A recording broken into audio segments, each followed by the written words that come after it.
Hey everyone, in this video we're gonna show you how to fix Alt plus Tab not working on Windows. So first, try restarting your PC because a simple restart often fixes temporary glitches affecting keyboard shortcuts. Now next, you can also check that task view is enabled.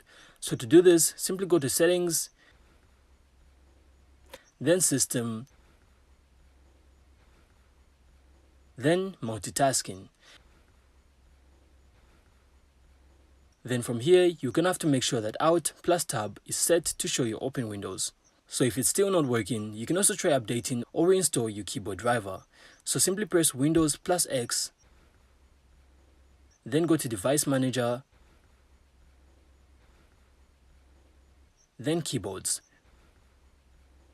From here, you can then right-click your keyboard and select Update Driver or Uninstall.